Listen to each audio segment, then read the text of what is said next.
They said she didn't look like someone who should be holding a $3 million cashier's check. That was the excuse. Not the law, not policy, just a gut feeling from the bank manager, a white man in a crisp gray suit who never once made eye contact. He claimed it was routine procedure, but the way he whispered into the phone, glancing toward her like she was a threat, told a different story. Minutes later, the lobby fell silent as two armed security guards escorted her to a private room for verification.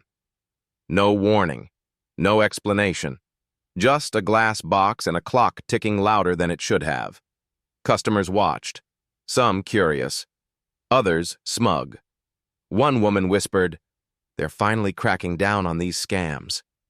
And yet, the woman at the center of it all, calm, elegant, in a navy blazer and leather flats, never raised her voice.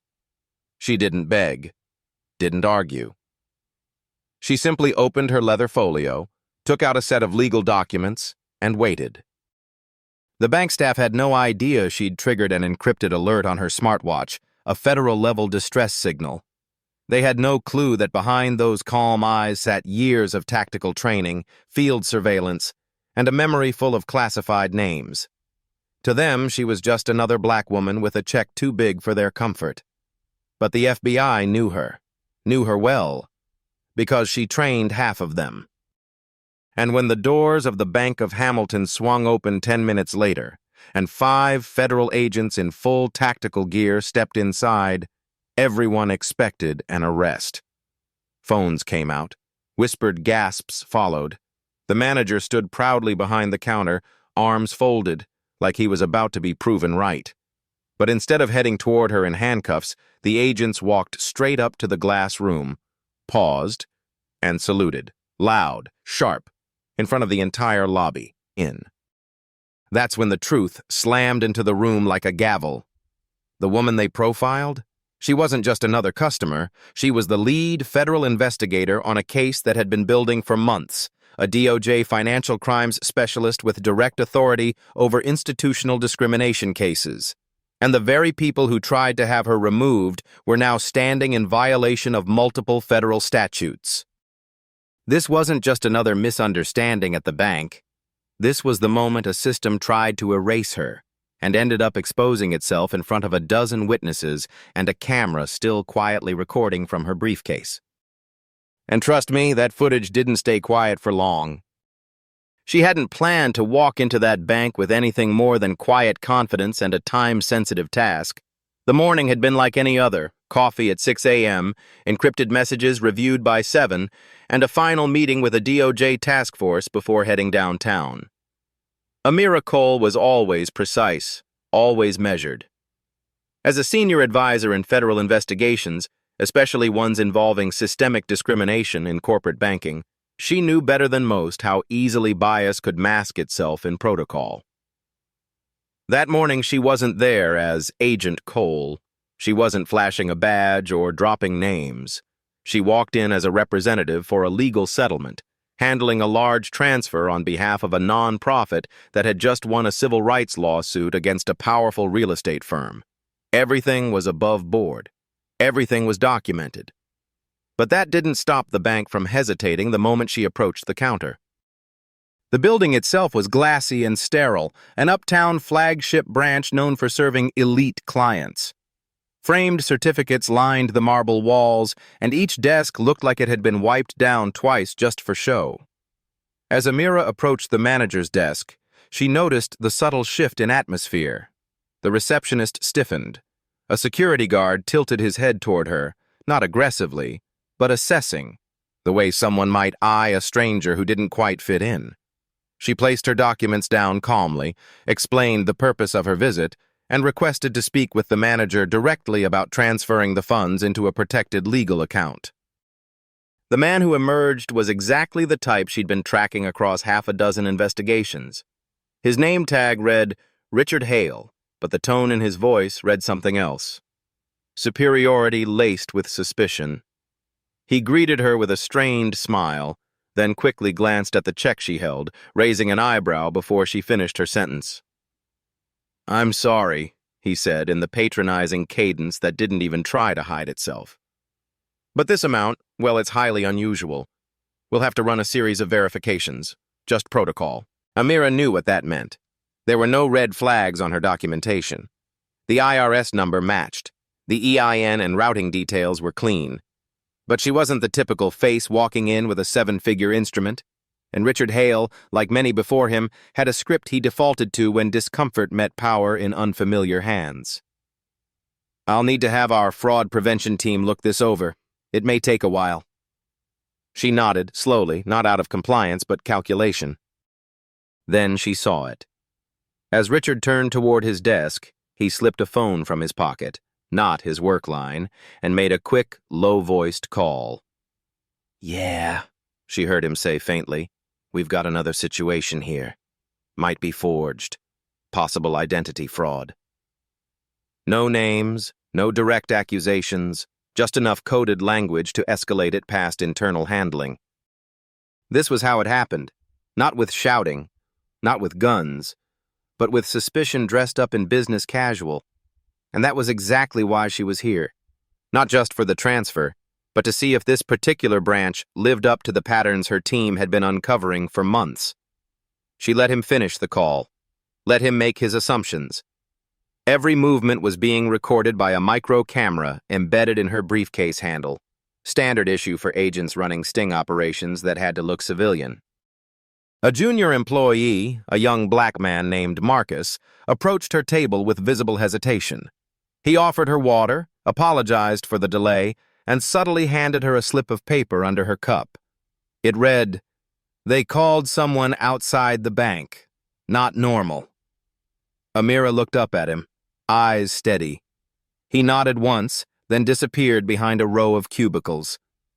That confirmed it. This wasn't just about her identity. This was the type of institutional profiling her unit had been warning about. When the system doesn't just doubt your presence, it moves to erase it. 10 minutes passed, then 20. Amira remained seated, her posture regal, her expression unreadable. Around her, customers came and went. Some stared, some whispered. A few took out their phones. She checked her watch, double-tapped the screen, and triggered a silent transmission. The ping went straight to her team. Level 2 alert. Possible bias escalation. Secondary team on standby. She didn't want to play the badge. Not yet. She needed the bank to show its hand completely, and Richard Hale was about to.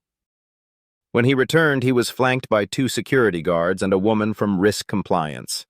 She looked visibly uneasy.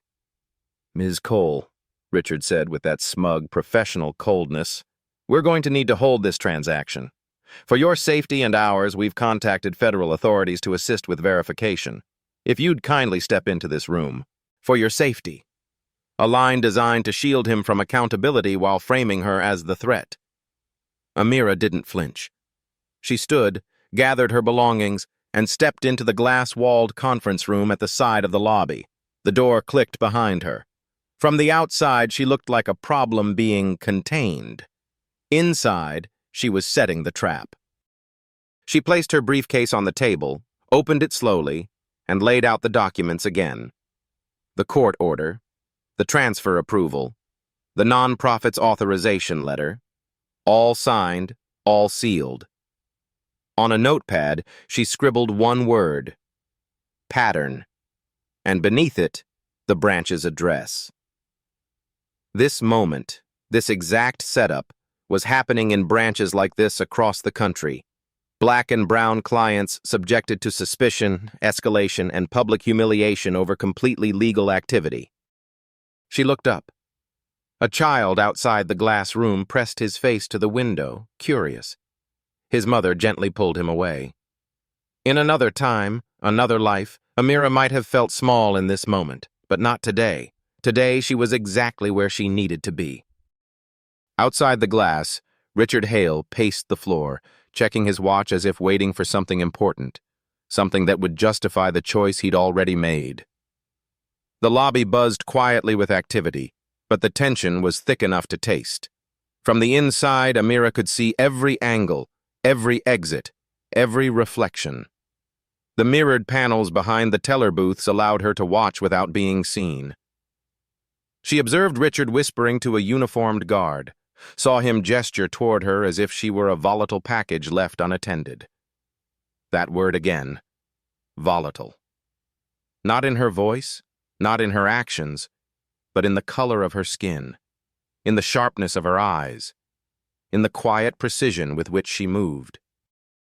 What Richard didn't know, and would soon regret, is that Amira Cole was not just a paper pusher in a blazer. She'd spent 7 years in tactical ops, 4 embedded in corporate crime investigations, and 3 running simulations for high-level interagency response teams. Her name didn't show up in public directories, and most people in her own agency didn't know her clearance level. She didn't advertise power. She used it. And this bank, this beautifully polished front for systemic discrimination, was a case file in motion. The phone on the wall buzzed. A staffer picked up, eyes widening before she turned to Richard. "They're here," she whispered. He straightened his tie, smoothed his jacket, and strode toward the front entrance like a man expecting applause. Through the wide glass doors, 5 federal agents approached in formation. 3 men, 2 women, all wearing black tactical gear with clean lettering, FBI. Their faces were unreadable. Their pace was exact. Richard greeted them with a nod that bordered on arrogance. "Thank you for coming. She's in the conference room to your right. It's a high-value check, possibly forged ID. You'll want to move quickly. She's been uncooperative." One of the agents raised an eyebrow but said nothing. They proceeded forward, boots echoing on marble. Customers fell silent. A young man near the coffee counter lifted his phone and hit record. Inside the room, Amira sat perfectly still. The agents approached the door. The lead, Agent Ramirez, unlocked it with a single swipe and opened it wide. There was a pause, a breath, and then, without a word, each agent stepped inside, turned to face her, and saluted. The sound cracked through the quiet like thunder. Gasps rippled across the lobby. A woman dropped her purse. Richard Hale's smirk collapsed into a pale, trembling frown. One of the tellers whispered, "Wait, what?" But it was too late for confusion. The truth had arrived, and it wore a navy blazer and a DOJ clearance badge tucked beneath leather folders. "Ma'am," Ramirez said, voice firm, "we're here at your direction. The floor is yours." Amira stood slowly, every movement deliberate. She adjusted her cufflinks, silver, understated, engraved with the seal of the Department of Justice, and turned to the glass wall. Richard stood frozen outside, one hand still clutching his phone. Amira opened the door herself. "Mr. Hale," she said clearly, "you contacted federal agents to detain me under false pretenses. That call is now part of a federal investigation into discriminatory banking practices and profiling. You'll be receiving an official subpoena shortly." The lobby erupted, not in chaos, but in awakening. People stepped back. Some began filming. Others looked away, ashamed to have assumed what Richard had so confidently projected. She stepped into the lobby like a verdict handed down. Her words were measured, but her presence screamed accountability. "This bank has been under observation for 3 months due to a pattern of unjustified holds, escalated ID checks, and denial of services targeting black and brown clients. Today's incident was not an outlier, it was a data point, and you just confirmed the pattern," Richard stammered. I was just following protocol." "No," Amira cut in. "You made a choice, and so did I." Behind her, Agent Ramirez handed Marcus, who had been standing near the back, an envelope. "You've been cleared to speak freely. Your documentation and cooperation will be handled under federal protection." Marcus nodded, his jaw tight but eyes gleaming with quiet relief. Amira turned back to Richard one last time. "The next time you see a black woman walk into your bank with dignity and documents, you might want to ask yourself if you're the one being evaluated."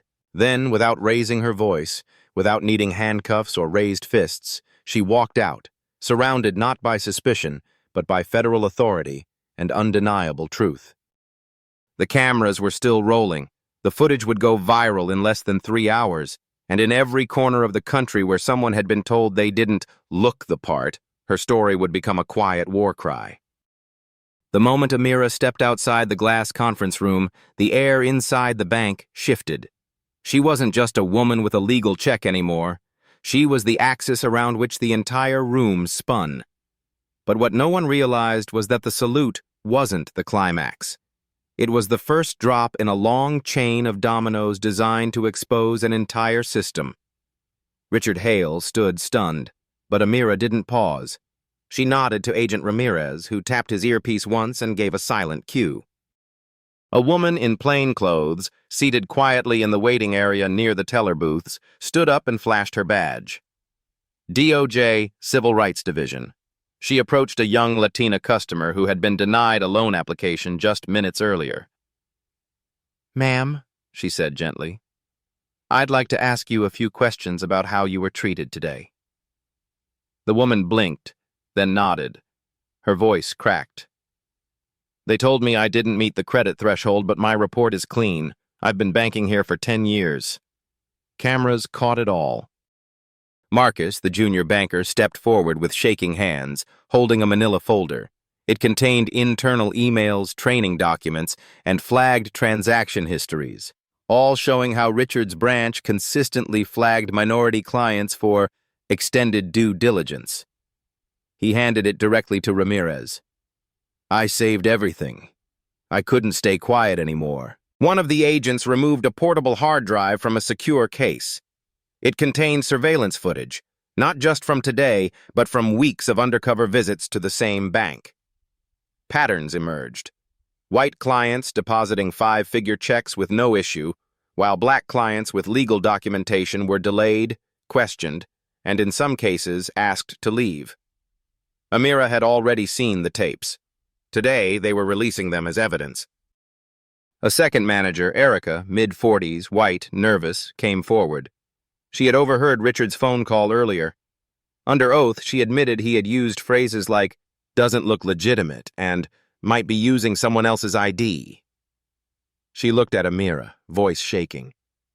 "I knew it was wrong, but I didn't think it would go this far." A client in the lobby, an elderly black man named Walter, slowly approached with his cane. "I don't know who you are," he said to Amira, "but I came here last year with a cashier's check from my retirement fund. They held it for 11 days. Told me they weren't comfortable. I lost a property deal because of it." His voice didn't carry rage, just the weight of 1,000 dismissals. Amira gently took his hand and nodded. "You're not alone, sir. And this time, they don't get to hide behind paperwork." Sixth domino. News vans began pulling up outside. The live stream from a bystander's phone had already crossed 50,000 views and was climbing. Hashtags like #banking, while Black and FBI Sting trended within minutes. On social media, clips of the agents saluting Amira were paired with captions like, "This is how you dismantle systemic racism, with evidence, not rage." Richard's phone buzzed, again and again. Corporate HQ, legal, compliance, HR. Messages flooded in as the PR firestorm ignited. His composure cracked. He tried to step aside to disappear into the back office, but Ramirez blocked him. "You're going to want to stay right here, sir. This is part of your deposition."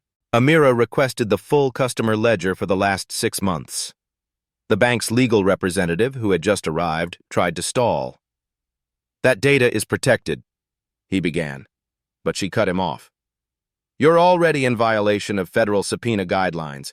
Stall again, and I'll add obstruction of justice to your file. Shall we continue?" The room fell silent. The lawyer handed over the files. A screen was wheeled into the lobby. Agent Ramirez projected a heat map showing discriminatory transaction trends by zip code, all originating from Richard's branch. Red clusters indicated denials and delays, over 80% of them affecting customers of color.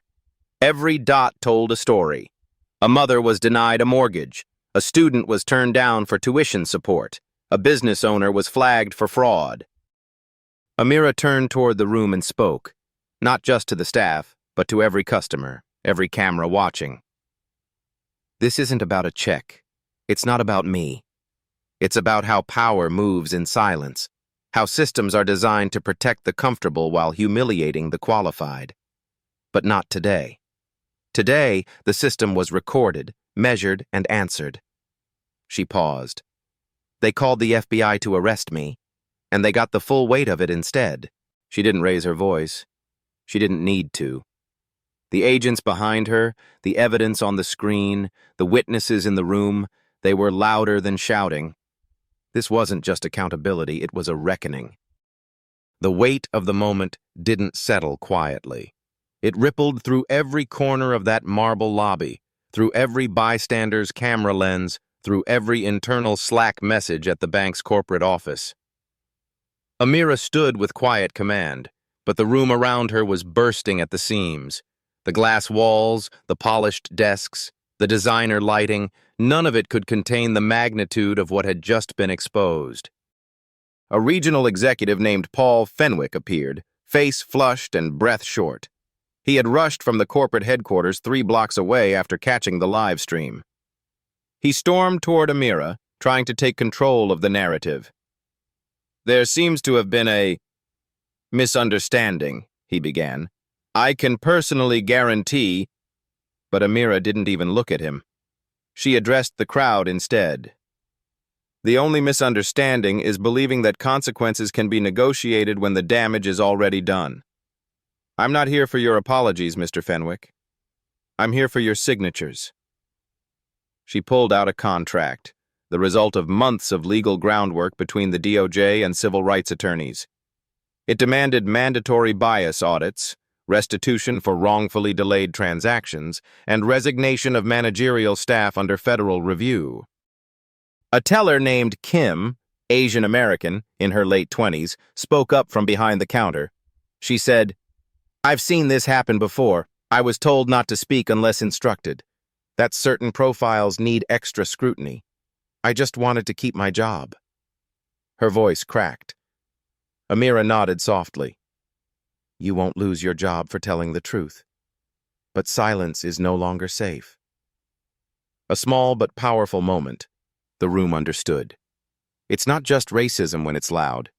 It's racism when it's policy. Richard Hale, now visibly sweating, attempted one last power move. "This is a private institution. You had no right to surveil us without permission." His words were hollow, desperate. Ramirez stepped forward. "Actually, sir, you've been under investigation since Q1. Every step taken here was within federal jurisdiction, signed off by your own board, though clearly you didn't read those memos." Richard's face drained of color. Cameras zoomed in. An email notification pinged on Marcus's phone. He gasped. He turned the screen to show Amira. "They just promoted me," he said. "Effective immediately. Compliance officer." It was the bank's attempt to save face. Amira smiled faintly, not because of the promotion, but because they were finally reacting, not controlling. Change doesn't always come from kindness. Sometimes it arrives from exposure. Then came the final blow. A woman who had remained silent this entire time, older, impeccably dressed, sitting near the entrance, stood and walked toward Amira. "I'm on the board," she said quietly. "I watched this unfold. I believed in this place, but I can't anymore." She turned to the cameras. "I resign from my position effective today. I will testify before Congress if needed. This," she gestured around, "is the reason trust is dying in this country." And with that, she walked out, dignity intact, legacy salvaged. The silence that followed wasn't empty. It was full of accountability, full of a collective understanding that what happened here today wasn't just a sting operation. It was a mirror held up to an entire industry. Outside, the crowd had grown. Protesters were beginning to gather, but not with chants, just with signs that read things like, "Dignity is not suspicious," and "We saw her stand tall." Inside, Amira gathered her documents and turned once more to Marcus. "Keep the records clean. Protect the voices that speak up. And remember, justice isn't always loud. Sometimes it walks in with a briefcase and waits for someone to blink." As she exited the building, the agents surrounding her didn't follow like bodyguards. They followed like soldiers after a commanding officer. No handcuffs, no shame, only power, properly used. And across the nation, viewers who had watched the story unfold in real time weren't asking, "Why did this happen?" They were asking, "How many more times has it already happened without a camera?" But this time, they couldn't hide it. The footage had already gone viral by the time Amira Cole stepped into the black SUV waiting outside. But going viral wasn't her mission. Accountability at the structural level was. And that's exactly what was set in motion, because the bank wasn't just a rogue branch gone wrong. It was a pilot site for a broader internal model rolled out across 6 states, an AI-driven risk assessment tool that had been flagging minority clients at an alarmingly disproportionate rate. And Amira hadn't just walked into the bank with a folder. She'd walked in with a federal algorithm audit team waiting 4 blocks away. The moment Richard Hale made that call to report Amira, thinking he was outsmarting a threat, he'd unknowingly triggered a data capture system embedded into the surveillance devices Amira's team had placed on site weeks earlier. Every keystroke entered by staff, every flagged transaction, every internal note labeled enhanced screening was now legally admissible evidence. The so-called bias-neutral system had learned its racism from the people who programmed it, and that was the DOJ's golden ticket.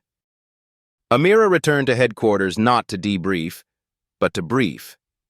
Within hours, she was on a secure video call with senior officials at the Department of Justice, the Office of the Comptroller of the Currency, and 2 congressional oversight committees. The room was stone-cold silent as she presented her findings. Screens filled with side-by-side heat maps, denial logs, and internal training documents showing how staff were encouraged to evaluate nonverbal indicators during high-value transactions, code for profiling without saying it. Then came the twist, one even her own team hadn't expected. During her review of internal emails, Amira discovered that Richard Hale wasn't acting alone. He had been part of an informal task group, senior managers across multiple branches, who had created a private signal chat labeled Eagle Watch. The group exchanged names, photos, and surveillance footage of minority clients they deemed questionable. One of the shared images was of a 12-year-old black boy depositing scholarship money. The caption beneath it read, "Check this little genius. Sure, he didn't hustle it?" The thread included laughing emojis, and the most active participant in the chat? The regional VP who had shown up earlier that day, pretending to be horrified. Armed with that, Amira made her move. She coordinated with the DOJ's Civil Rights Division to launch a simultaneous federal subpoena on 17 branches across 5 states. Each one had received high numbers of complaints, and each one had documented cases of unexplained delays or denials for clients of color. But instead of knocking down doors with force, Amira's team entered with digital warrants and congressional backing. One by one, the system that had enabled Richard Hale and his ilk to operate without consequence began to unravel, publicly, methodically, permanently. The media followed the salutes and the headlines, but the real damage, the kind that doesn't trend, the kind that restructures institutions, was happening in spreadsheets, audits, and testimony under oath. Richard Hale was fired within 24 hours, but that wasn't enough. Amira filed civil penalties under Title VI of the Civil Rights Act, exposing the bank to hundreds of millions in legal liability. She partnered with the NAACP and ACLU to create a national hotline where clients who had experienced financial discrimination could report it directly to her task force. Thousands called within a week. Class action attorneys mobilized. Journalists dug up old stories no one had believed, until now.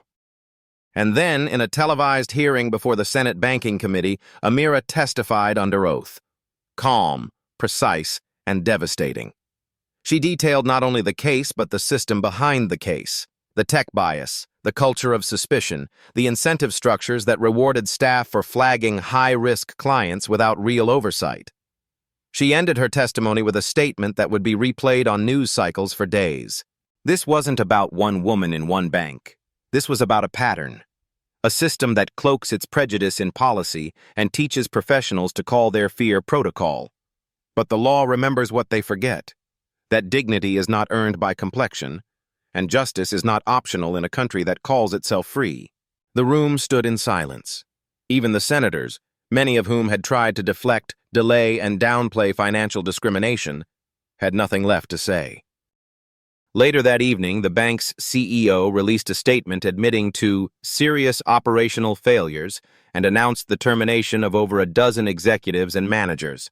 The stock dropped 17% in a day. The DOJ announced a broader investigation into discriminatory AI in banking. And Amira? She didn't stick around for applause. Instead, she quietly met with Marcus in a small cafe 2 blocks from the bank. He looked different, less afraid, more grounded. "It's not just about justice anymore," he said. "It's about building something better." Amira nodded. She slid a folder across the table. Inside was a federal fellowship offer to join the DOJ as a compliance strategist. He blinked, stunned. "You're giving me a seat at the table?" She smiled. "I'm giving you the blueprints to redesign it." And just like that, the system that tried to silence her became the foundation for something new. It didn't end with the press conference. It didn't end with the resignations or the lawsuits or even the viral videos. What Amira Cole did that day wasn't just about revealing the rot inside a single bank. It was about exposing a truth so many people had lived through quietly, painfully, for years. The truth is that dignity has always been negotiable when the room doesn't recognize your worth. But that day, the room was forced to see her, to salute her, to reckon with her presence. The footage kept playing long after the headlines moved on. 1,000 reposts, 1,000,000 views. But what mattered most wasn't who watched. It was who felt it. The woman who cried silently in her car after being denied a home loan with perfect credit. The young man whose business account had been randomly audited 4 times in 6 months. The teenage girl who opened her first savings account was asked, "Where did you get this money?" For them, Amira's story wasn't entertainment. It was recognition. It was proof that someone had the power, the training, and the nerve to walk into the fire and turn it into a mirror. But she didn't do it for applause. She didn't want to become a symbol. Symbols get carved into stone and forgotten. She wanted change. Quiet, relentless, systemic change. And sometimes, the most radical thing a black woman can do is refuse to lower her voice, even when the room tries to pretend she doesn't belong. She once told a friend, "They think the badge is what makes me dangerous, but it's not. What makes me dangerous is that I remember." She remembers every story they dismissed, every policy they called neutral, every time they smiled while tightening the noose of bureaucracy around someone's throat. And now so does the world. You might be wondering what happened to the bank. It's under federal oversight now. Its AI systems, being rebuilt from scratch with civil rights advisors and public transparency. Its leadership, replaced by people who understand that bias doesn't just happen, it's designed. And Marcus? He's not just a compliance officer. He's become a force within the DOJ, leading new training programs that teach banking institutions how to identify and dismantle discriminatory practices from the inside out. As for Amira, you won't find her on Instagram or giving TED Talks. You'll find her where the next silence needs breaking. Because the fight doesn't end when the cameras turn off. That's when it actually begins. And if you're still watching this video, ask yourself one thing. Have you ever seen someone treated like they didn't belong just because of how they looked? And did you speak up or stay quiet? Because stories like this one don't go viral just because they're shocking. They go viral because they reflect something real, something we all feel, but are often too scared to name. So, don't let this story fade into just another headline. Share it. Talk about it. Let it be the beginning of a bigger conversation. Subscribe to Radio Life Stories for more powerful narratives that uncover the truth, challenge systems, and remind us that justice isn't just a word, it's a decision. Because sometimes the most powerful person in the room is the one they never saw coming.